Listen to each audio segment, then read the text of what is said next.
Halo semua, pada video ini saya akan sharing memaparkan pada Anda bagaimana caranya kita menginterpretasikan suatu masalah nyata atau real problem ke dalam bentuk model matematika. Proses apa saja sih yang perlu kita lalui untuk menyelesaikan masalah nyata ini? Yuk kita simak video ini.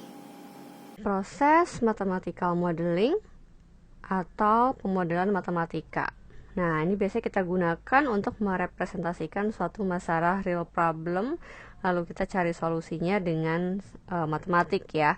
Bagaimana sih tahapan prosesnya untuk pemodelan matematika ini? Nah, ini kita mulai biasanya dengan yang namanya real condition.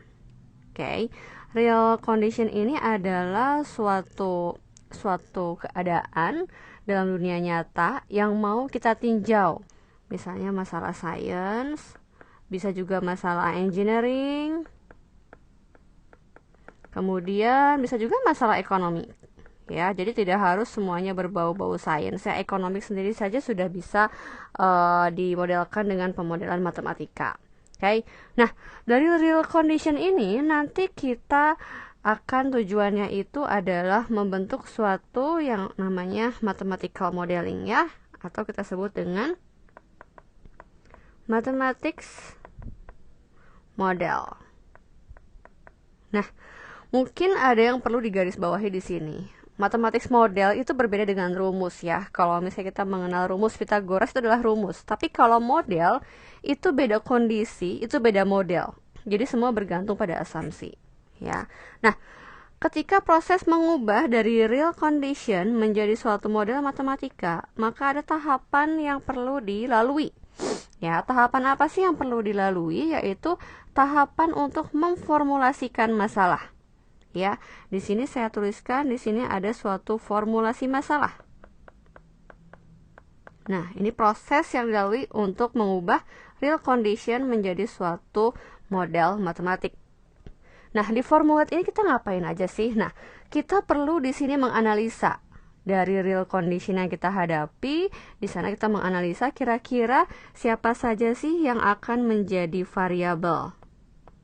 Variabel itu artinya adalah suatu keadaan yang mempengaruhi keadaan lainnya. Gitu, itu variabel. Siapa aja yang menjadi variabel, siapa aja yang menjadi parameter, dan siapa saja yang menjadi functionnya. Kalau matematik memang sangat erat sekali kaitannya dengan function ya. Jadi function itu dipengaruhi oleh yang namanya variabel. Sedangkan parameter biasanya adalah konstanta-konstanta yang diketahui di real conditionnya. Misalnya kalau kita membahas gravitasi bumi itu adalah parameter ya, seperti itu. Nah, kemudian apalagi sih yang kita butuhkan selain variabel, parameter, dan function? Di real condition ini nanti kita butuh tahu yang namanya asumsi ya. Nah, ini perlu. Kenapa? Karena berbeda asumsi, nanti formulanya akan berbeda juga. Asumsi A dengan asumsi B akan menghasilkan formulasi yang berbeda, sehingga nanti matematika modelnya juga akan berbeda. Ya. Nah, kemudian proses selanjutnya adalah ketika kita sudah memperoleh model matematika, maka langkah selanjutnya adalah kita perlu mencari solusi. Ya, karena tujuan akhirnya kan kita mau cari solusi ya. Jadi real conditionnya masalah apa yang kita hadapi, kita modelkan secara matematik, kemudian untuk mencari solusinya kita melalui matematika ini. Jadi tujuannya adalah kita mau cari solusinya. Real conditionnya dimodelkan ke dalam bentuk matematika, kemudian model matematikanya kita selesaikan, maka menghasilkan suatu solusi. Nah, untuk bisa sampai pada solusi, maka ada tahapan yang perlu kita lalui lagi nih, yaitu yang namanya mathematical analysis.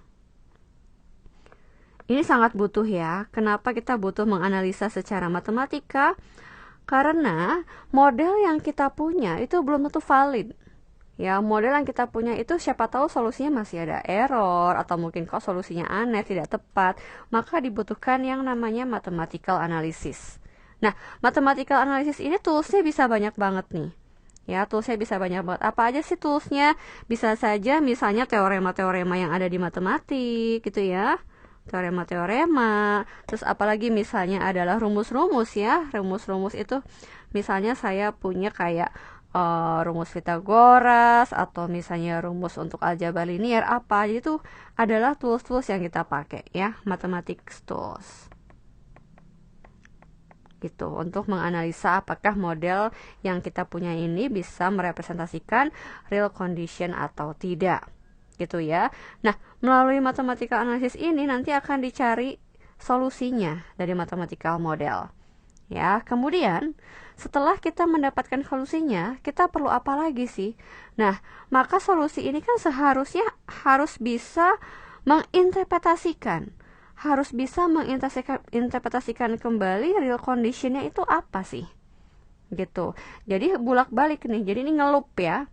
Pertama saya punya real condition ini dengan segala asumsi, kita analisa nih variabelnya mana, parameternya mana, fungsinya mana, kita formulasikan, akhirnya jadilah suatu model matematik, gitu ya. Sedangkan yang ketiga adalah saya mau cari solusinya, itu harus melalui mathematical analysis. Itu tools-tools yang dipakai di matematika. Ya, misalnya diferensial, integral, dan seterusnya. Bedakan antara formulate dan math analysis. Jadi kalau misalnya yang math analysis itu betul-betul pure math, ya, itu betul-betul tools yang ada di pure math. Sedangkan kalau di formulate itu bisa jadi toolsnya itu adalah rumus-rumus atau hukum-hukum alam. Ya, hukum-hukum alam yang ada di science. Atau economic dan seterusnya. Ya. Nah, solusi ini harus merepresentasikan real condition. Bagaimana kita tahu bahwa solusinya merepresentasikan real condition atau enggak? Maka di sini kita kasih saja satu tahapan ya, namanya adalah interpretation. Ya. Interpretation. Nah, interpretation itu bisa berupa aja sih. Ini bisa macam-macam. Ya, bisa jadi solusinya adalah berupa solusi fungsi. Ya, fungsinya apa gitu ya, diketahui hasilnya. Function result deh saya tulis. Seperti itu. Apalagi sih, bisa jadi berupa grafik. Grafik yang bisa menggambarkan kaitan antara siapa? Kaitan antara ini, variabel, parameter, dan function. Ya, jadi ini si function result sama grafnya ini harus merepresentasikan si variabel, parameter, dan function.